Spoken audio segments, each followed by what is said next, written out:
हरे Krishna everyone. आज एक important श्लोक बोलने को जा रहा हूँ। श्लोक इस तरफ से है, अष्टम अध्याय अक्षर ब्रह्मजो का 28 नंबर श्लोक का। मैं पहले देख लेता हूँ।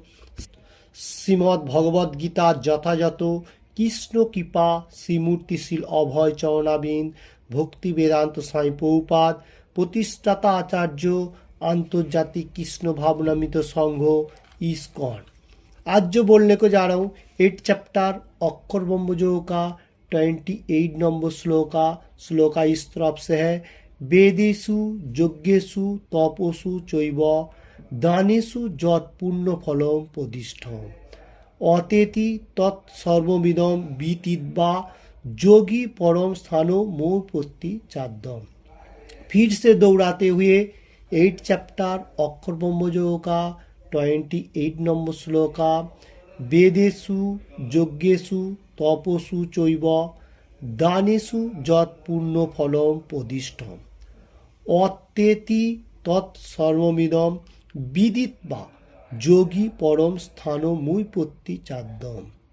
ओके, फिर से मैं बताने को जा रहा हूँ 8 चैप्टर अक्षर ब्रह्मजो का 28 नंबर श्लोका। वेदेषु यज्ञेषु तपोषु चैव दानेषु यत् पुण्य फलम प्रतिष्ठम अत्येति तत्सर्वमिदं विदित्वा योगी परम स्थानो मुह्यपत्ति चाद्यम। हरे कृष्ण। इसका बांग्ला अनुवाद मैं पहले देख लेता हूँ। भक्तियोग अवलम्बन करले तुमी कोनो फलই বঞ্চিত হবে না। বেদ পাঠ, যোগ্য অনুষ্ঠান, তপস্যা, দান আদি যত প্রকার জ্ঞান ও কর্মের সাধন আছে সেই সমুদয়ের ফলযোগী বা ভক্ত ভক্তিযোগ দ্বারা লাভ করে आदि परम धाम प्राप्त हन। ओके, फिर से एक दो बार श्लोक मैं देख लेता हूँ। वेदेषु यज्ञेषु तपोषु चैव दानेषु यत् पुण्य फलम प्रतिष्ठम अत्येति तत्सर्वमिदं विदित्वा योगी परम स्थानो मुह्यपत्ति चाद्यम। हरे कृष्ण। इसका हिंदी अनुवाद मैं देख लेता हूँ। इधर कृष्ण भगवान बता रहे जो भक्ति योग जो पिछुअल पार्ट में है, तो वो लोग सब कुछ योग जितना सारी योग है सबका फल अनायास में प्राप्त हो जाता है। उसका बाद बता रहे वेद पाठ, यज्ञ अनुष्ठान, तपस्या, दान करने से लिए, मतलब वेद पाठ करने के लिए, यज्ञ अनुष्ठान करने के लिए, तपस्या करने के लिए और दान मतलब दान ध्यान करने के लिए, ये सब जो है कर्म है ये सकाम कर्मों का समुदाय। और ये जो कर्म करने से क्या होगा, हम लोगों को पुण्य कर्म है। पुण्य कर्मों से क्या होता है, जैसा जो लोग वेद पाठ कर रहे हैं वो लोग भी मतलब पुण्य कर्म हो रहा है, वो देवता लोग को प्राप्त हो रहा है। यज्ञ अनुष्ठान करने से भी पुण्य कर्म हो रहा है, वो भी देवता लोग को प्राप्त हो रहा है। और तपस्या करने से वो भी है, और दान करने से देवता लोग व ब्रह्म लोग ये सब सारी प्राप्त हो रहा है। ये जो समुदाय है इसका बारे में बता रहा है जो लोग भक्ति मार्ग में है, भक्ति योग अवलंबन कर रहे हैं, जितना सारी ये जो कर्म किया, ये कर्म होने से क्या है, हम लोगों को पुण्य कर्म होएगा तो हम लोग देवता लोग में जाएगा, क्या ब्रह्म लोग में जाएगा, ऐसा होगा। तो उसमें क्या होगा, जिस टाइम हम लोग को पुण्य कर्म खत्म होगा तो हम लोग धरती से फिर आएगा, फिर से हम लोगों को जन्म मृत्यु जरा व्याधि ये चक्राकार होते रहेगा, और कौन सा जोनि में भी मतलब हम लोगों को जन्म होगा। और जो लोग भक्ति मार्ग में है, ये जितना सारी मतलब अनुष्ठान है, जितना सारी अनुष्ठान का बारे में अभी बताया, वेद पाठ एवरीथिंग, तो वो मतलब मार्ग जो है वो सब अनायास में प्राप्त हो जाएगा। और हम लोगों को क्या है, भक्ति मार्ग में जो आदमी लोग रहेगा तो वो लोग ये नहीं मतलब सब फल का प्राप्त होएगा, क्योंकि वो कृष्ण भगवान का धाम में जाएगा। जो है हम लोगों को कृष्ण भगवान धाम, गोलोक वृंदावन धाम अनाज में प्राप्त हो, क्योंकि ये सब फल मिल जाएगा, ऑटोमेटिकली मिलेगा। यही बात इसमें बता रहे। और तात्पर्य भी प्रभुपाद जी ने बता रहे जो हम लोगों को ये सब जो फल है, जैसा तपस्या करने का, हम लोगों को 4 जो मतलब ये है आश्रम है उसका बारे में भी बताया, जैसा छोटा से हम लोग वेद अध्ययन करेगा वो भी कठिनाई है। उसके बाद मतलब वर्णाश्रम धर्म पालन करेगा, गाहस्थ वानप्रस्थ, उसके बाद सन्यास ऐसा करेगा। ये भी हम लोगों को मतलब विधि विधान सब कुछ दिया है। इसमें क्या होगा, हम लोग को जितना पुण्य कर्म होगा उसमें मतलब स्वर्गलोक प्राप्त होगा। और जो लोग ऐसा मतलब कर्म का मतलब चान जो ब्रह्मचारी गाहस्थ वानप्रस्थ सन्यास ये सब आश्रम में रहते हुए जो लोग मतलब भक्ति मार्ग में है एनी टाइम, वो सदगुरु का आश्रम लेते हुए तो वो वैकुंठ लोक व कृष्ण लोक प्राप्त होगा। और जो लोग ऐसा गृहस्थ वानप्रस्थ सन्यास ये सब लेते हुए भी अगर हम लोग ज़्यादा से ज़्यादा मेटीरियल जगत के लिए कर्म करेगा, मतलब इसमें क्या होगा, हम लोगों को सत्व रजो ये सब जो है तमोगुण गुण के ऊपर से चलेगा, तो उसमें क्या होगा, हम लोगों को मतलब भक्ति मार्ग में रहने का जो प्राप्त हो रहा है उसमें नहीं होगा, क्योंकि उसमें हम लोग को क्लेशदायक भी होगा और ये मेटीरियल जगत में ज़्यादा बारंबार जन्म मृत्यु लेना पड़ेगा। तो ये जो श्लोक है इसमें भगवान ने बात रहे जो लोग वेद पाठ कर रहे हैं पुण्य कर्म कर रहे हैं उसका भी फल खत्म होएगा और वो इधर ही रहेगा, और जो लोग भक्ति मार्ग में रहेगा वो लोग मेरा धाम में प्राप्त होगा। सब फल प्राप्त होने का साथ साथ ये श्लोक बहुत इंपॉर्टेंट है, क्योंकि ये अष्टम अध्याय का लास्ट श्लोक है, 28 नंबर श्लोक है, अक्षर ब्रह्म जो का लास्ट श्लोक है। ये श्लोक में भगवान बता रहे हैं जो आप भक्ति मार्ग में रहो और मेरा जो धाम है स्पिरिचुअल जो मतलब पार्ट है, स्पिरिचुअल जो मतलब ये है स्पिरिचुअल जो प्लेटफॉर्म है उसमें आ जाओ और आपको जन्म मृत्यु में जाने का कोई जरूरी नहीं है। ओके, हरे कृष्ण। हरे कृष्ण। आज और एक बात बोलने को जा रहा हूँ। आज है 25 मार्च जो श्री चैतन्य महाप्रभु का आविर्भाव तिथि है। ओके, कल जो हम लोग क्लास किया था उसमें मैं बताया था जो श्री चैतन्य महाप्रभु का आविर्भाव तिथि काल है। तो आज का दिन में श्री चैतन्य महाप्रभु का आविर्भाव तिथि चल रहा है। सब आदमी फास्टिंग रखा होगा, हम लोग भी रखा, जितना सारी मनुष्य आदमी सुन रहे हैं उसका बारे में मैं बता रहा हूँ, भक्त एंड अभक्त जो भी हो। तो आज 25 मार्च श्री चैतन्य महाप्रभु आविर्भाव तिथि है।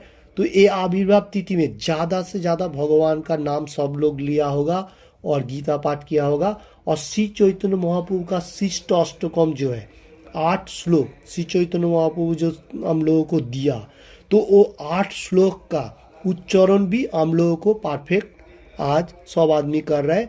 और हम लोग इस तरफ से श्लोक एक बार मैं फिर से बताने को जा रहा हूँ।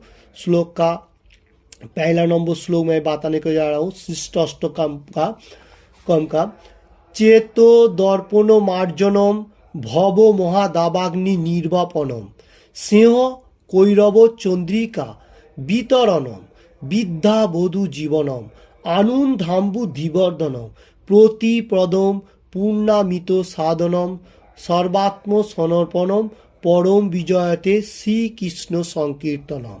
ये जो पहला नंबर श्लोक है, ये श्लोक से हम लोगों को सब श्लोक 8 श्लोक की बहुत इंपॉर्टेंट है।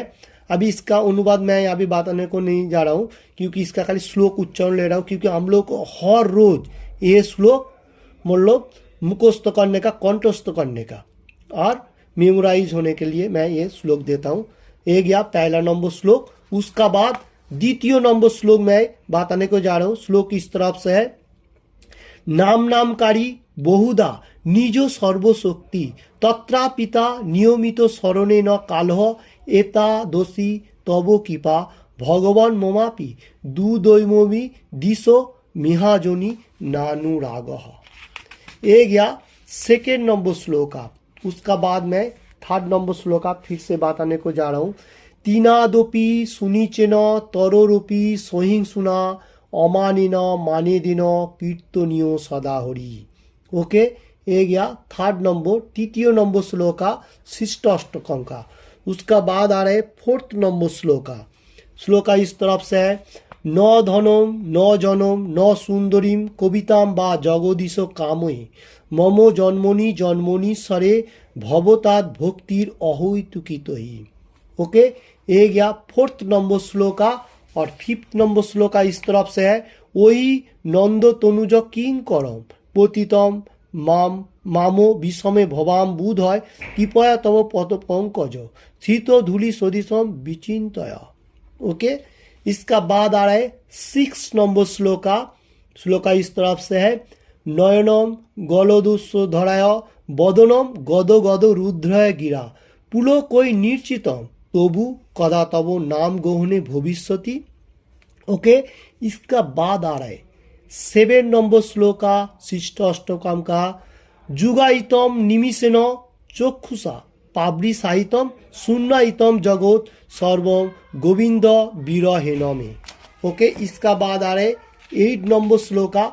श्लोका इस तरफ से है, आश्लिष्य व पादरातुम पिनुष्टु माम आदर्शनान मर्माहतम करुतु वा यथा तथा वा विदधातु लम्पटो मत पानो नातस्तो स एव ना पढ़।